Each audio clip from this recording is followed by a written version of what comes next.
Tuan-puan, kalau masa harga emas 450 segram, mahal tuan-puan. Kalau saya cakap jual, ambil profit sekarang, jangan beli, hold dulu, saya rasa semua tuan-puan akan maki saya. Betul tak? Penyimpan emas berilmu, dia tak jual emas. Harga emas tinggi, jual sekarang, ambil profit. Saya tak ajar benda tu tuan-puan.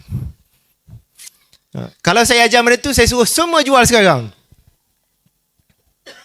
Ambil profit. Kan dah naik 50%. Jual lah, ambil profit. Tak perlu.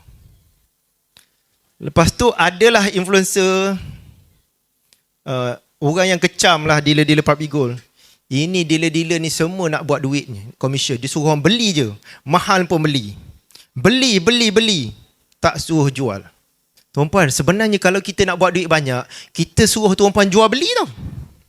Betul tak? Sebab lagi banyak transaction, lagi banyak komisen tau. Kalau kita suruh tuan-puan beli, komisen lagi sikit. Tapi orang tak faham, dia fitnah kita. Ini semua ni, mahal pun suruh beli.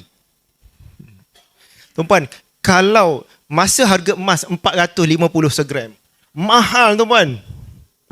Kalau saya cakap jual, ambil profit sekarang, jangan beli, hold dulu. Saya rasa semua tuan-puan akan maki saya. Betul tak? Mana saya tahu harga emas confirm akan naik punya. Kalau saya cakap harga emas tinggi, tunggu dulu, tunggu rendah. Tuan-puan, saya dah lihat 15 tahun trend harga emas. Harga emas ni dia macam ni tuan-puan.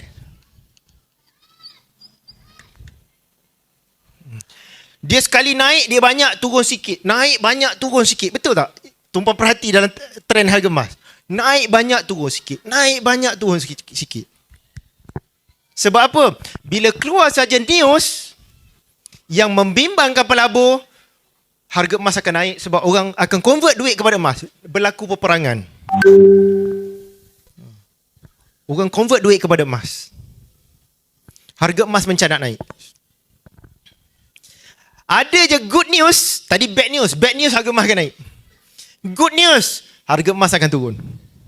Tapi turun tak banyak tuan-tuan. Turun je orang beli banyak-banyak. Betul tak? Turun je orang beli banyak-banyak. Turun je orang beli banyak-banyak. Mana nak turun harga emas? Cuma buka graf harga emas 30 tahun, tuan-tuan akan tengok trend yang sama. Jadi sebab tu saya tak boleh hajar. Jual sekarang, tunggu harga turun baru beli. Sebab kita tak buat profit.